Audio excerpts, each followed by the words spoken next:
Hello friends, welcome to my YouTube channel Expert Corner.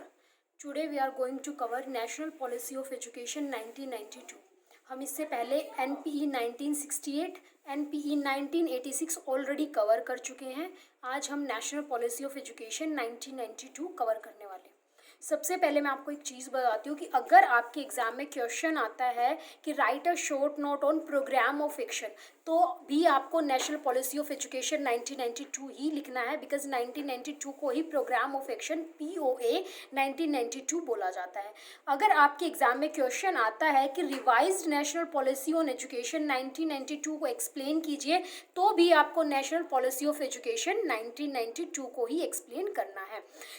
इसके another POA and revised national policy on education 1992 is the another name of national policy of education 1992. अब national Policy of Education 1992 था क्या? आपने 68 पढ़ा.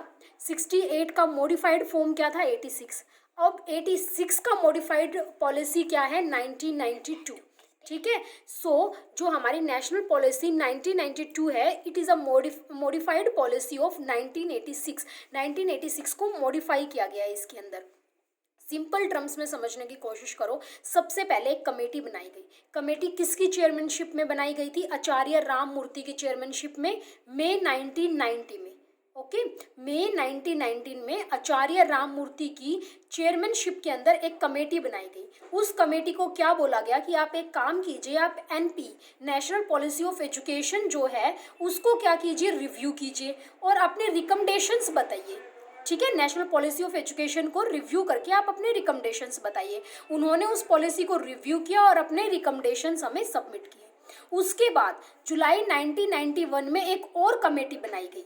ठीक है, ये committee किसके अंडर बनाई गई थी? N रेड्डी, नरसिम्हा रेड्डी के अंडर कमेटी बनाई गई. और इसको क्या बोला गया कि राममूर्ति कमेटी के अंडर जो भी आपकी रिपोर्ट सबमिट हुई है, आप उस रिपोर्ट को स्टडी कीजिए और उसके अंदर जो रिव्यूज़ आते हैं वो हमें बताइए. अब जो रिव्यू सबमिट किए गए थे, किसने सबमिट किए थे? ध्यान से सुनो, नरसिम्हा रेड्डी ने. नरसिम्हा रेड्डी की कमेटी के बाद जो रिव्यू सबमिट हुए थे, उस रिपोर्ट को हम POA 1992 रिपोर्ट के नाम से जानते हैं. अब देखिए, a committee was set up under the chairmanship of Acharya Ramamurti in May 1990. मतलब मई 1990 में आचार्य राममूर्ति के चेयरमैनशिप में कमेटी हुई. The aim of this committee is to review NPE and to make recommendation for it modifications. कि आपको क्या करना है? MPE को क्या करना है? रिव्यू करना है और रिकमेंडेशंस बतानी है उसको मॉडिफाई करके. ठीक है, अब यहाँ पे जो बनी, ठीक है, उसको हम क्या बोलते हैं? राममूर्ति कमेटी बोलते हैं. आप लोगों ने पढ़ा होगा आपकी कॉन्स्टिट्यूशन की बुक में राममूर्ति कमेटी के बारे में. इसे क्या बोलते हैं? राममूर्ति कमेटी बोलते हैं. यहाँ पे जो हुआ था, उसके बाद जुलाई 1991 के अंदर नरसिम्हा रेड्डी को एक कमेटी बनी और उसको क्या बोला गया? राममूर्ति कमेटी. जो यहाँ पे जो राममूर्ति कमेटी बनी थी, उसके रिव्यूज़ को क्या कीजिए, आप दोबारा से स्टडी कीजिए और फिर एक रिपोर्ट सबमिट कीजिए. तो this report was submitted in 1992. 1992 में रिपोर्ट सबमिट हुई, which is known as POA, जिसे हम पॉलिसी ऑफ एक्शन 1992 के नाम से जानते हैं. तो ये है हमारा बेसिकली पॉलिसी ऑफ एजुकेशन. अब हर जितनी भी पॉलिसी बनी है उन सब के अंदर कुछ ना कुछ रिकमेंडेशंस दी गई हैं. अब इस पॉलिसी में जो रिकमेंडेशंस दी गई थी वो क्या थी? Early childhood care and education. इसमें क्या कहा गया कि जो अर्ली चाइल्डहुड की जो एजुकेशन है, मतलब जो हमारी प्राइमरी एजुकेशन है, वो क्या है? Is a must important education. मतलब वो हर बच्चे के लिए बहुत ही ज़्यादा नेसेसरी है. हमें सबसे ज़्यादा इंपॉर्टेंस क्या होनी चाहिए? उसी पर ही देनी है. नेक्स्ट इसने बोला elementary education, non formal education and operation black board. अब सबसे पहले देखो, ऑपरेशन ब्लैक बोर्ड क्या था?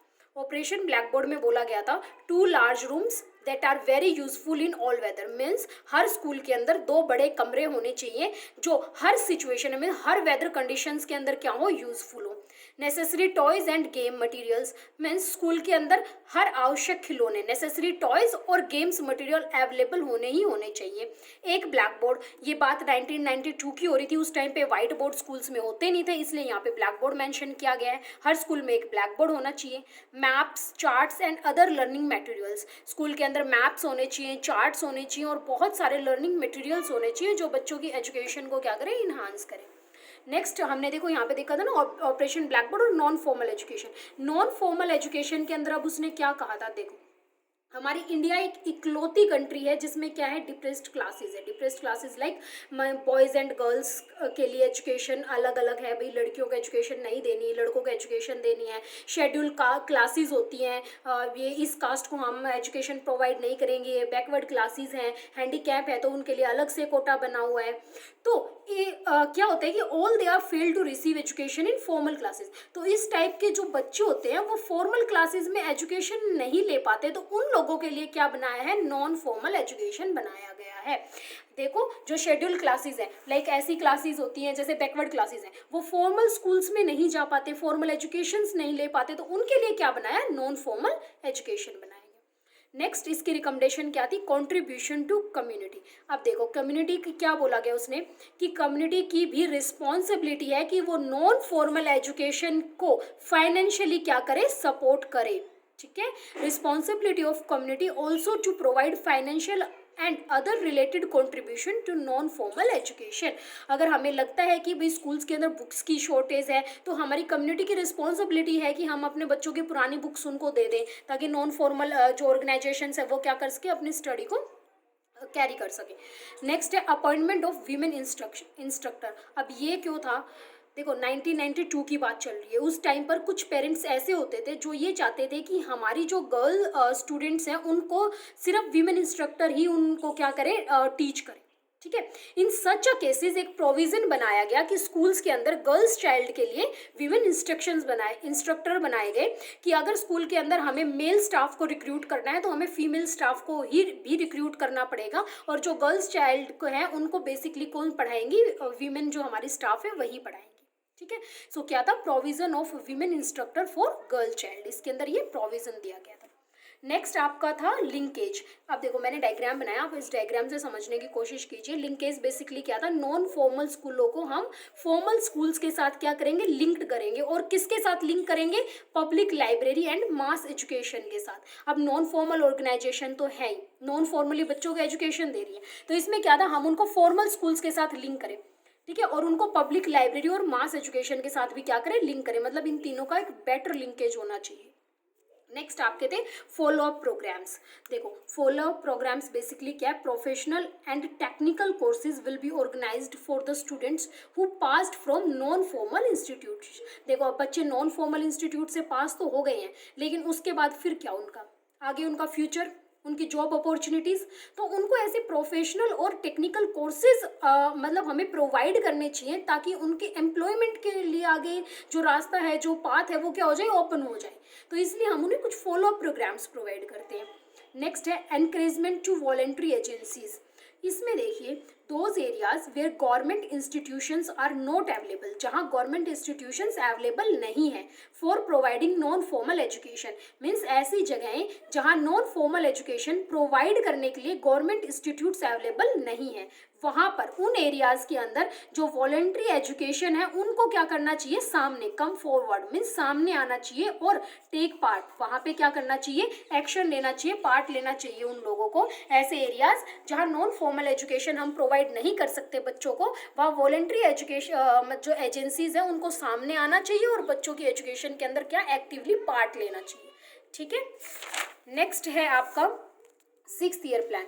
देखो हर मतलब आपने देखा होगा आपका 1st year plan, 2nd year plan, 3rd 4th 5th 6th हर साल आपके ईयर प्लान्स आते हैं। तो ये क्या है, 6th 5 ईयर प्लान है। ठीक है, तो इसके अंदर क्या आया था, मल्टीपल एंट्री सिस्टम, एक टर्म डाली गई थी multiple entry system. Multiple entry system basically क्या है, मतलब अर्ली एजुकेशन वो started for the children in the age group of 9 to 14 years. Means बच्चा 9 से 14 साल की उम्र का है तो उसकी अर्ली एजुकेशन स्टार्ट हो जानी चाहिए।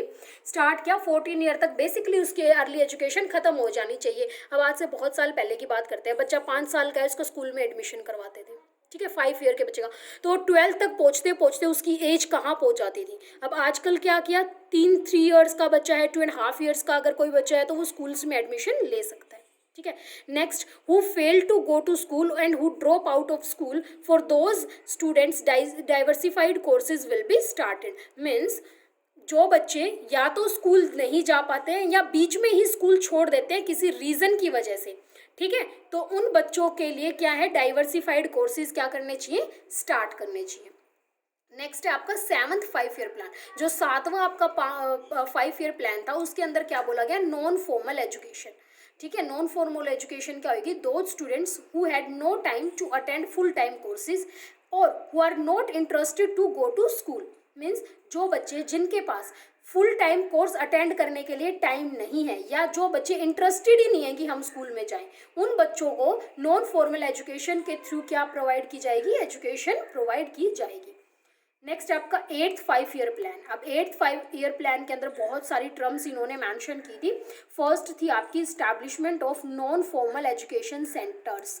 मीन्स घर से 1 किलोमीटर के रेडियस के अंदर क्या होंगे, आपके नॉन फॉर्मल एजुकेशन जो इंस्टीट्यूट्स है वो सेंट होंगे। Means established with in a radius of 1 kilometre. Okay, next था पार्ट टाइम प्राइमरी स्कूल्स। अब देखो पार्ट टाइम प्राइमरी स्कूल्स कौन से होंगे, दो students who don't get the benefit of full time schools, वो क्या करेंगे, पार्ट टाइम प्राइमरी स्कूल्स के अंदर जाएंगे और वहाँ एजुकेशन लेंगे। मीन्स वो बच्चे जो फुल टाइम स्कूल्स का बेनिफिट नहीं ले सकते हैं due to some circumstances, due to some personal reason, तो वो क्या करेंगे, पार्ट टाइम प्राइमरी स्कूल्स में जाएंगे और वहाँ अपनी एजुकेशन को कंप्लीट करेंगे। इवनिंग स्कूल्स कौन से होंगे, जो बच्चे मॉर्निंग में स्कूल्स अटेंड नहीं कर पाते वो कहाँ अटेंड करेंगे, इवनिंग में अटेंड कर लेंगे। कुछ स्टूडेंट्स ऐसे भी होते हैं जो जॉब करते हैं या फिर किसी और वर्क में इंगेज होते हैं, तो वो मॉर्निंग में नहीं जा पाते हैं, तो वो इवनिंग में जाके अपने स्कूल जाएंगे और अपनी स्टडीज़ को कंप्लीट करेंगे। नेक्स्ट आपके होते हैं ओपन स्कूल्स। ओपन स्कूल्स आपके कौन से होते हैं, those people who either can not go to school और have left the school before time. या तो वो स्कूल जा ही नहीं सकते हैं या समय से पहले अपने स्कूल को क्या कर देते हैं, छोड़ देते हैं, तो वो बच्चे कहाँ जाएंगे, ओपन स्कूल्स में जाएंगे, ओपन स्कूल्स में जाके अपनी एजुकेशन कंप्लीट करेंगे। तो ये आपका क्या था, आपका 1992 था। देखिए मैंने आपको 3 करवाए, NP 1968, NP 1986 और PAO 1992। आपके एग्जाम्स में तीनों में से एक पॉलिसी 100% है। This 3 are very important. तो अगर आपको प्लीज़ आप इनको देख लीजिए, स्टडी कर लीजिए, और अगर कोई प्रॉब्लम हो तो कमेंट बॉक्स में डाल दीजिए। Thank you.